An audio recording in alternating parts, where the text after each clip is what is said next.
was all based around a meeting we had in order to clear up issues that we had going on communication-wise, just in the workplace, what he was allowing and not allowing. And it was just a form of communication, this meeting. And after that meeting, everything changed. Yeah.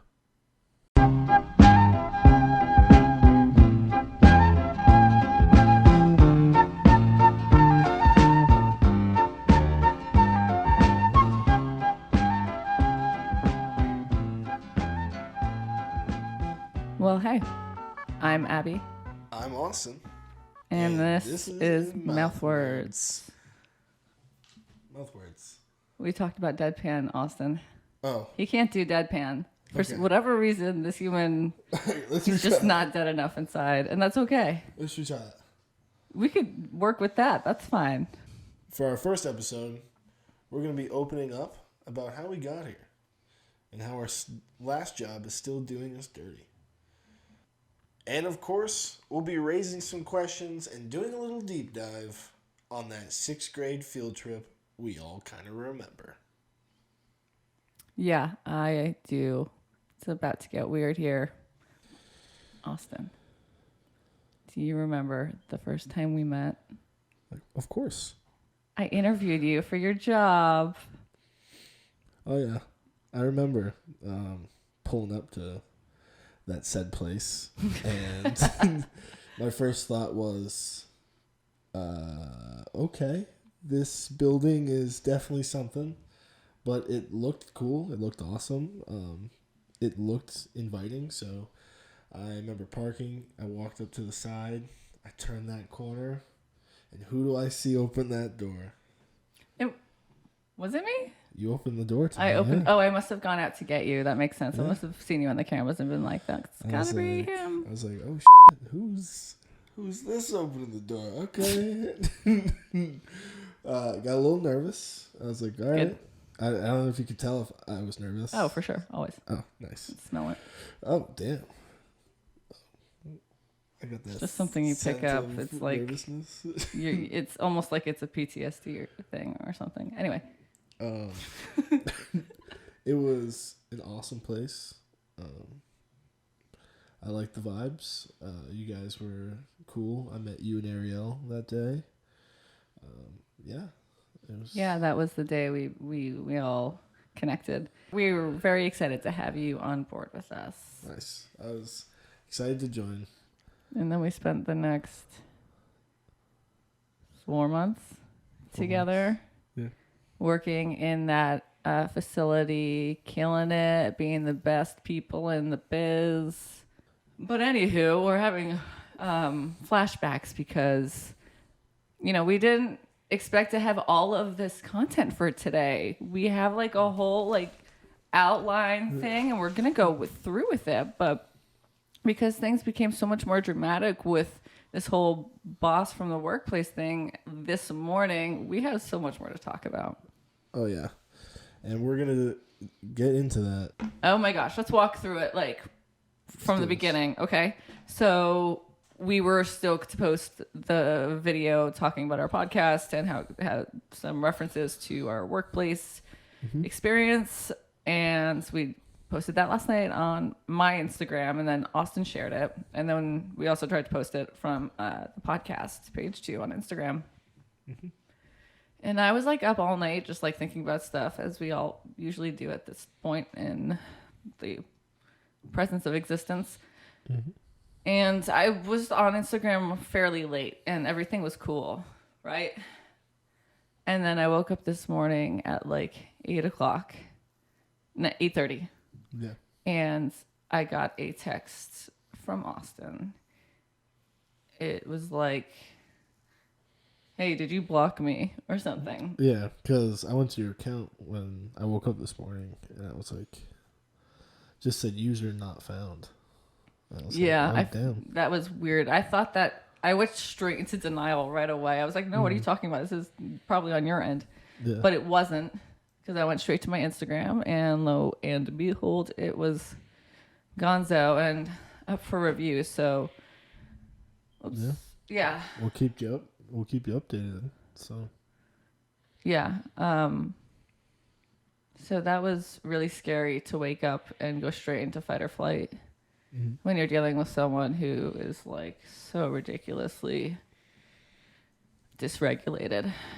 It can be triggering, but I think we've done well. We haven't reacted super hard. You know, when that kind of thing happens, your first instinct is to fight back. But with people like this, it's best to just chill. Yeah. And there's nothing we could do to make anything better at that point. We didn't want to make an ass out of ourselves. We didn't want to look bad just in case like this becomes a legal thing. Yeah. Definitely want to keep our composure and just focus on what we've been trying to do the whole time. There are a lot of other components with it. So now we're waiting for my profile to be under review. Hopefully in the next 24 hours we'll get it back. If we don't, I'll be really sad, but what can I do? I'm going to just try to rebuild from there. What he wants to see is me being upset and me being, you know, reactive. And I could be, and a year ago or 2 years ago I would have been, but I'm not, because there's nothing he can say that has not already been said to me. It's more anxiety provoking than I thought to talk about this, so I'm glad I'm getting it out. I was very anxious before we started. I just need to work on my breathing a little bit. That's good to get it out, though, you know? But to pivot on that, what was the first thing that brought you to that said place that we talked to about? Like as far as like what attracted me to that whole experience? Yeah, because that's what led to us meeting. And I mean, it was a really strange time in my life where I was looking to make a real change. Yeah. You know, it's those moments that you're like, okay, I have to make a life choice in order to feel better or to move on from something. I get that.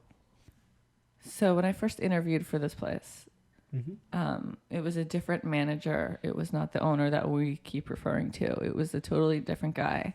And I met him in person at the dispensary first. We chatted. He showed me the spot. It was good vibes. With a few red flags. I mean, maybe not even red, maybe like orange. So I was like, every dispensary definitely is going to suck in some way. The industry isn't there yet. So I was willing to see what else was going on first before I made any decisions. So I had a really great interview with this person, and he was like, all right, well, we'll give you a call for like a start date and all this stuff. And I was like, yay. And I didn't hear back for 3 weeks. And I know most people would have said something by then, but this guy had said, don't get in touch with us. We'll, you know, that whole thing. So 3 weeks went by, and I went back on to Indeed and re-emailed the company. I messaged the guy who had messaged me to begin with. And then I was like, hey, are you still available for interviews, etc.? And I got the strangest email back. It wasn't from that manager anymore. It was from our boss.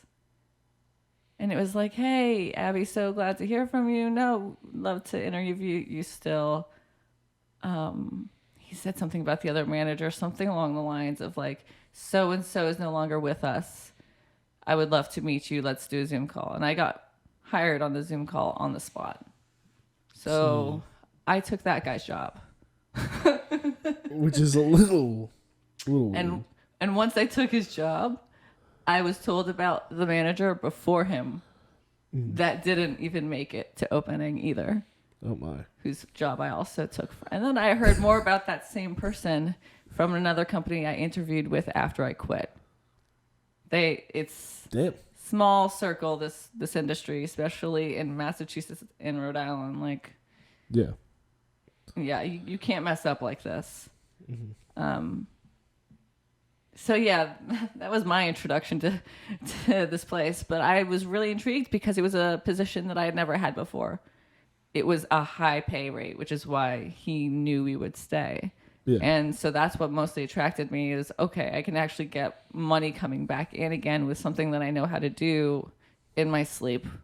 the fact that I got the manager job, which was even better because I got to learn a ton of stuff and get a new resume and lots of new experience. And he's angry for me. He's angry. Yeah. We all are. He feels it.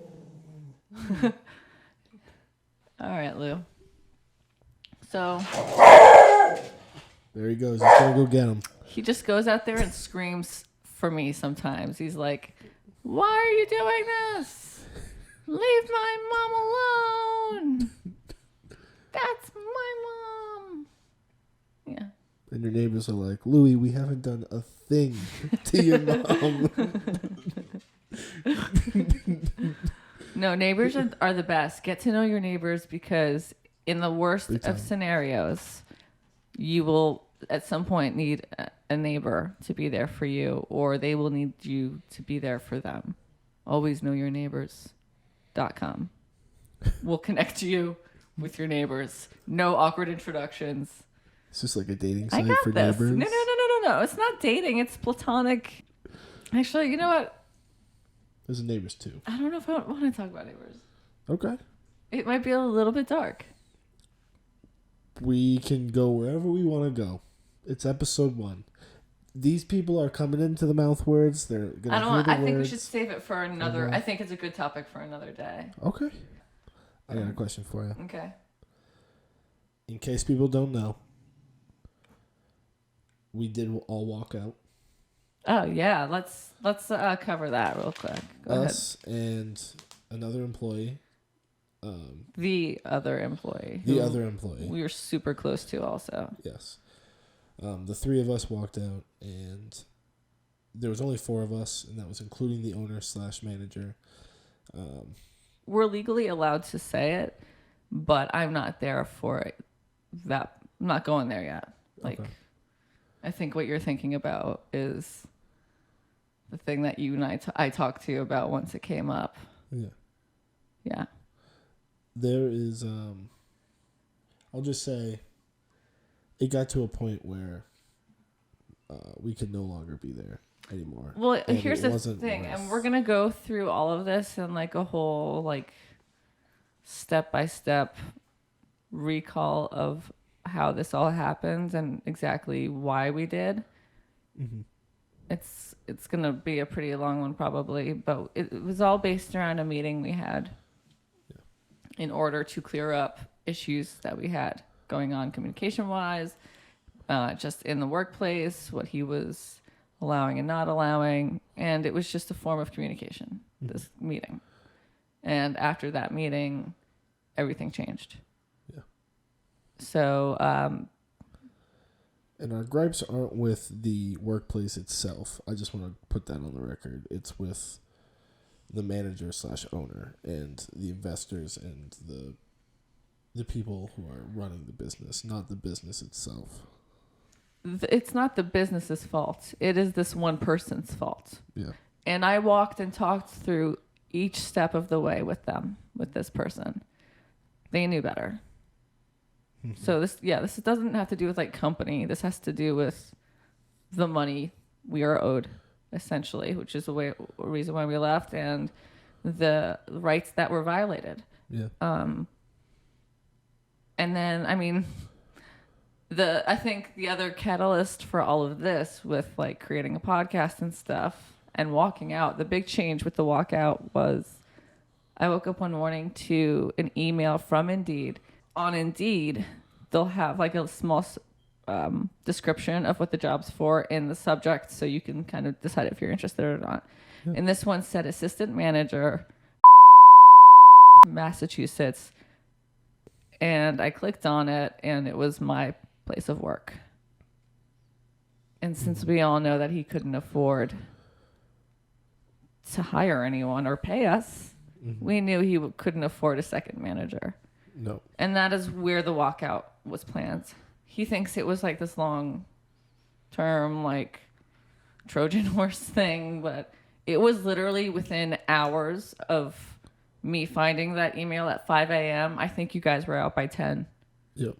Oh, no, you were open for a little bit. We were maybe open for like an hour, but think it was like 11. Yeah. And he had interviewed people that day. And I think he told you those interviews were for a manager when he left, right? Yep. That was one of the last things he said. So that's why we're here. We have a lot of free time now. Yeah.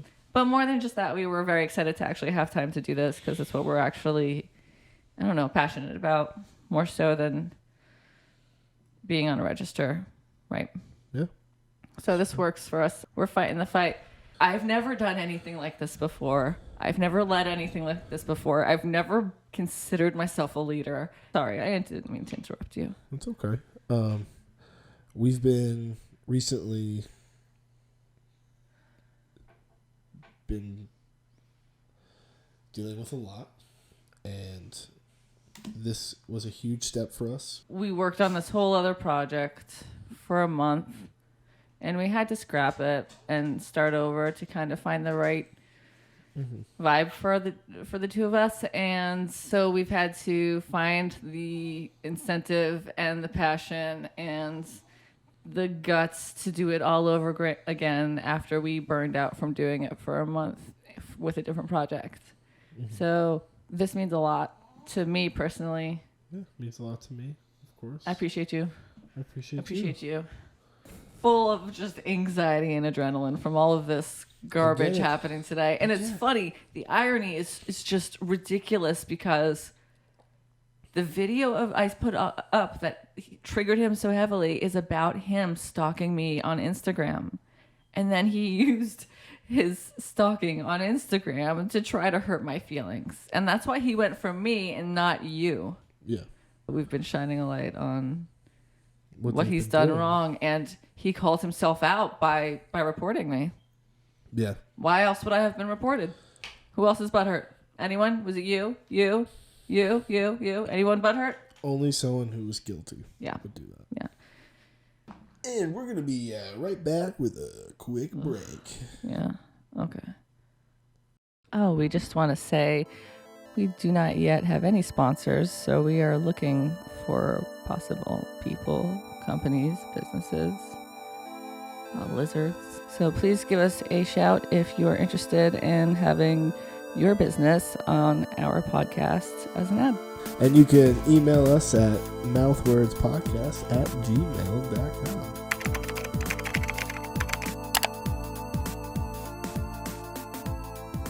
All right, and we're back. Speaking of breaks, how about we talk about breaking faces and trading spaces. You ever watched that when you were younger? Or were you too young? I was a little too young. You were too young. Sorry, Austin. I'm sorry. Austin's a little younger. Just a little, only like a couple years. 7. That's a few. It's a few. That's not that bad. Not bad. Not terrible. All right. Where were you on your 6th grade field trip? Oh, we're talking about, okay. So the reason that I'm like really into bringing this up right now is because I saw one TikTok on it really recently and sent it to Austin because he's the only other person I know outside of who I went to school with who went through the same thing. So if you went to school with me in middle school, you'll totally understand this. 6th grade, right? Yep. So we were sitting in the dispensary one day, just chilling. Yeah. I don't remember how the that came up. I started to just don't cover your face.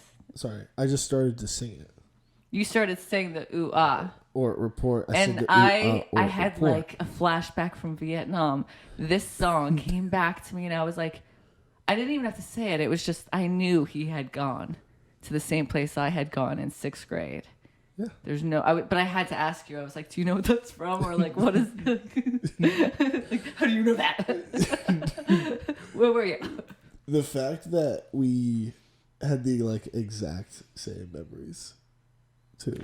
So we also realized going through all the research for this episode that there's several locations, but we had identical thing. We had identical experiences. So, okay, here's what it was. You're in 6th grade, right? Your entire class or grade goes to one of these camps during the school year. Usually for us, it was the first week of school. you guys, you said... Was like the first week of November. There you go. So early in the school year. Yeah. Ours was when all the high schoolers were going to look at colleges, so we would all go on class trips. And Makes sense. so you'd go to... I don't know where we went, to be honest. And if anyone from King can remind me, let me know. You're they drive you in a bus to somewhere far away, and it feels like about 4 hours, and it's probably only like 2. And you go to a deserted camp because it's not summer, so it's deserted.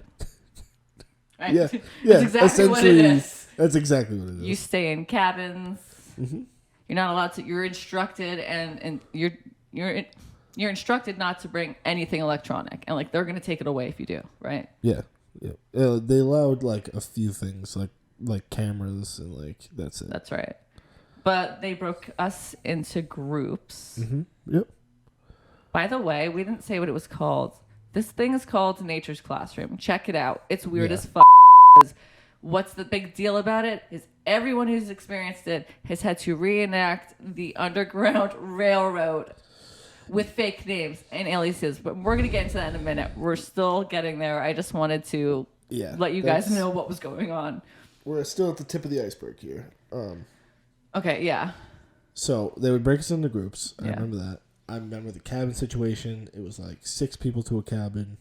They had bunk beds. I was put in the stinkiest and fartiest room out of them all.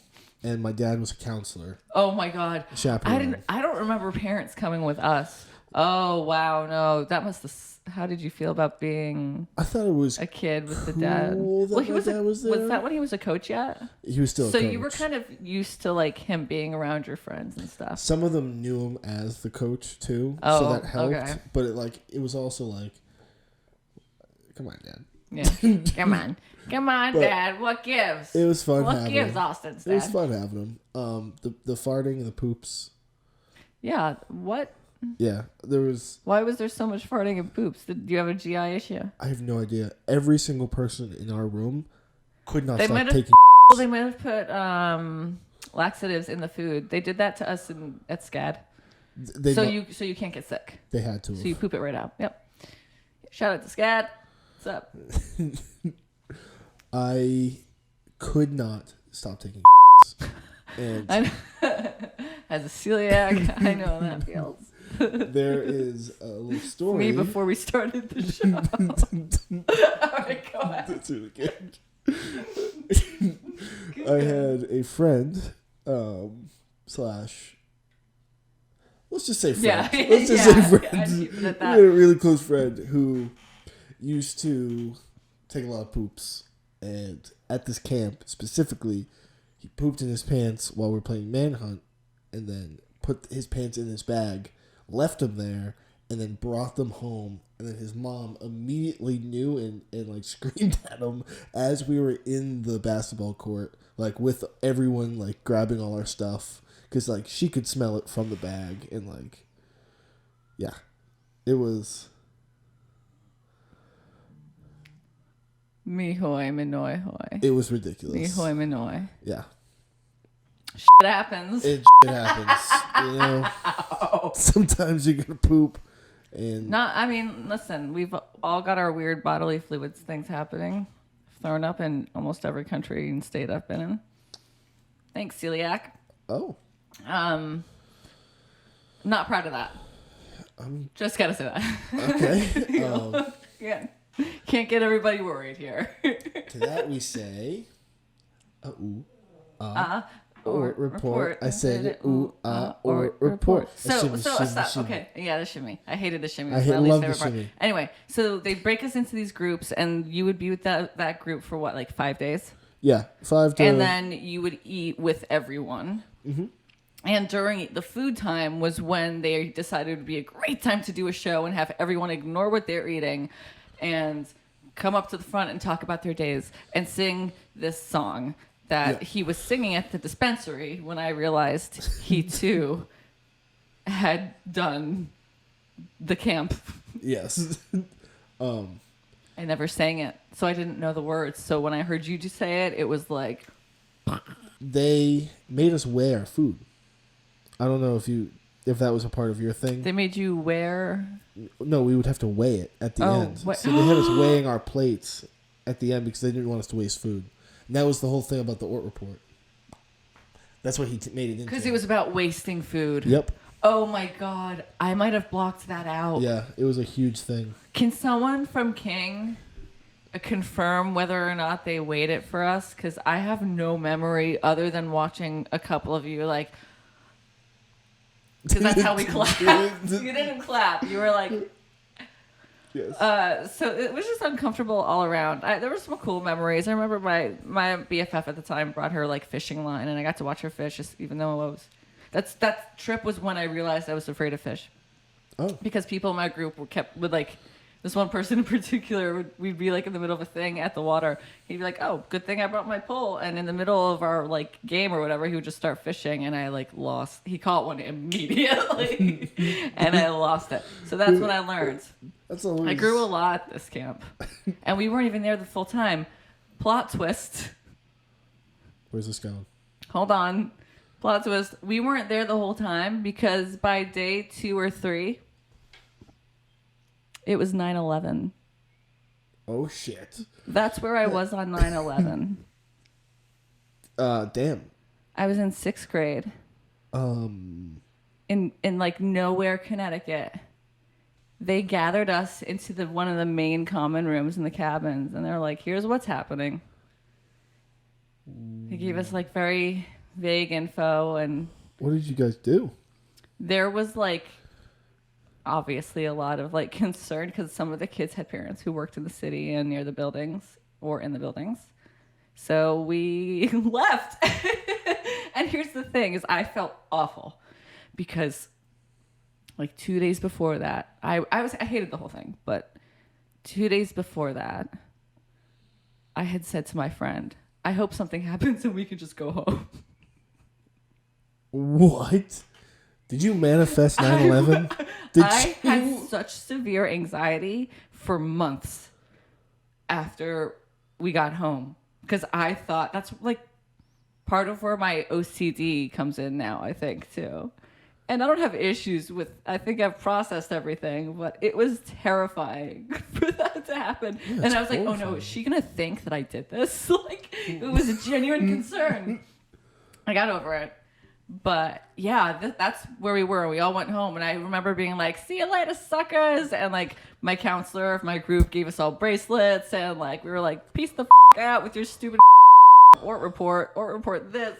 You know, oh my God. I was so out of there. I hated it. I wanted to get home. They had us doing weird. You know what it's so famous for? What is it famous for? Okay, you know what it's so famous for? The railroad. Oh, yeah. Which one? Underground. Yeah. What did we do? Why? I have no idea. What did we do? We had to reenact the Underground Railroad. I didn't even know it was happening when it was. Yeah, and it felt... I didn't realize it. I remember feeling like, this seems offensive. Was this at night for you, too? Yeah. In the dark. Yeah. You're standing in the woods in the dark. What? And we're 6th graders, and they're pretending that we're... Slaves. It was just wild. We're white kids, and we were given characters to be too. And for some reason, I remember mine specifically not speaking good English, and that is a really weird thought. Yeah. I remember that being the thing that felt offensive. Like everything was great. Like I liked. They were trying to teach us. I understand that, but like also, why are they teaching us about the Underground Railroad? That's what I was thinking about last night. Like, why are we at a ropes course somewhere in the woods teaching? Like, this shouldn't happen. And then when they gave us the names, of course, kids are they're gonna make a characterization out of whatever name you tell them. They're in that play mode. So, like, one, they shouldn't have done that. 2. We were a very white school. We were a private school from Connecticut, Fairfield County. For the kids in our grade who are minorities, like I feel for the things that I know that I inadvertently, mistakenly did or said, or that plenty of others did. So if you have anything to say about that whole experience with Nature's Classroom on anyone's part, this boy is from Massachusetts. Ayo. That's how weird this was. I'm from Connecticut, like the most southern you can get in the Panhandle, and you're from like Southern Mass. Yeah. And we had the same. It was weird. At 7 years apart, same experience. Wild. Yeah. Blew my mind. We went to What a day that was. New Hampshire. Yeah, when you said that you went to New Hampshire, I was like, "There's no way we went to New Hampshire." Yeah, I remember that being the weird part. When I looked it up, there were like 3 Connecticut locations, so we went to one of those. But it was something I don't think one ever forgets. Oh no, just like 9/11. Just like, Never forget. and that's why I won't. So yeah, that was a big bonding moment we had. Yeah. I didn't realize it was such a viral thing. This is what robots do. So 9/11. Yeah. 9/11. Wild day. Wild day. Wild time. That time. If you guys have stories or anything about the... I blocked out. I blocked out that a lot of my childhood. So if you can fill those spots in for me. Of course. And for Austin as well. Message us on Instagram. And you can email us at mouthwordspodcast@gmail.com. Also, feel free to follow us at the TikTok at Mouthwords Podcast. Yeah. Every follow and every interaction is a really big help and deal for us because we're fighting this godforsaken ex-boss. Yeah. So we have a lot coming. Follow us everywhere you can find podcasts, like Spotify, iHeart, and all those other places. Yeah, and YouTube too. We're doing YouTubes. Yeah. Your tubes, my tubes, our tubes, 2 tubes. That's the one with the new Netflix show? Isn't that funny that people say Netflix in front of things that they'll be like, oh, you see a new Netflix show? And it'll be like on Hulu. Who says that? Your parents? There's a demographic. Yeah. Your There's a demographic. Yes. But this is it. So next episode, join us again, if you will. We're going to chat more about our journey through this work mess. And we're going to be talking more about some other crazy dispensary stories. Maybe they're ours. Maybe they're not. What else are we going to do? We're going to be doing a little more of a deep dive of how we got here. We're going to be also just talking about more shit about goes on in our life, you know? Like things that happen to you. Mental health stuff. Honestly, that's what I'm mostly here for. Also, just stupid jokes. So also, sorry, but a lot of Borat impressions. Yes. So we'll be cool. Just be cool. Just be cool, man. I'm being cool. Cool like a cucumber. You ever have a work? You ever? Are you okay? Oh, yeah. It's Borat trying to take over my body. You ever have a warm cucumber? I'm gonna take that as a Was that worth it? No. Can we? Oh my god, the lasagna's ready. Stop it. Don't go there. Don't go there. Come back. Come back. The lasagna's Come back, cooking. Austin. Whoa. All right. This is it though. This is you. This is me. This is everything between. We're going to probably talk more about our workplace and more issues and more fissues, which is fun issues. Yep. And we're going to take you more, and we're not going to take you more. We're just going to take you deeper into the story of how it all played out. Yes. Other stuff. Yeah, a bunch of stuff. The ins and outs of our lives, you know, a little bit here's and there's. Oh, my car's on fire. I'll be reminding you to take your medicine and drink your water. Journal if you need to. Take a breath. Take a minute to check in with yourself and your body.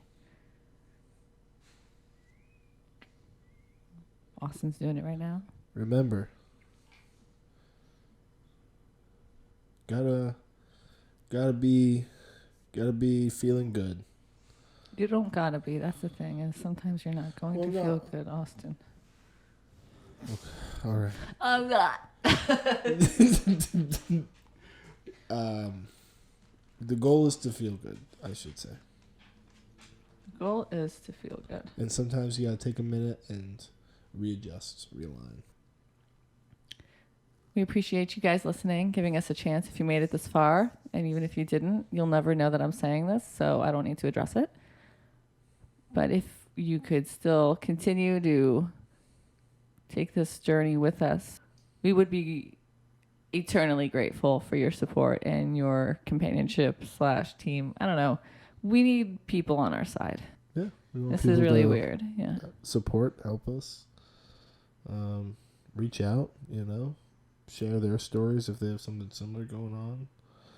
And on that note, I say... What note is it? Adieu. It's a G sharp. What's that sound like? Austin's a musician. Yeah, because a G would be like... It's like, well, no, that would be lower. A G would be slightly lower, but like... Like... A G sharp... Like, I can't do it right off the... If I had an instrument, it'd be better. I think that's Louis is going to close out the show for us today. Thank you for joining us. This has been a lot of fun to work on, and I'm really excited to get going on all of this. And this is just episode 1. That's it. I know. Just episode 1. Thank you for watching. We will see you next time. Put her there. Mouthwords. Put her there. Put her there. Puppy, stinky donkey.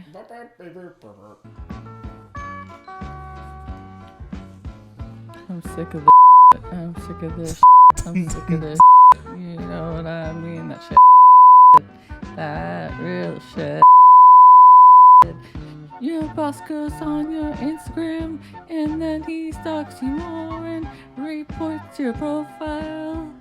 Reports your profile. Has multiple people do the same thing too, so you get suspended, and you have to prove to Instagram that it's still you with an ID and a bad selfie you took first thing in the morning when you still had some makeup on, but not really, so you don't look like yourself in the ID, and you panic, and that gets really bad, and so then you call Austin up, or you're like, come please, you just don't even bring anything to eat, just come over, we gotta talk about this, I'm gonna lose my I hate it when that happens. I hate it when that happens.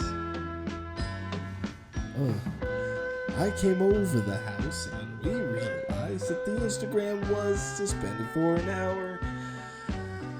You realized, wait, don't do this yet.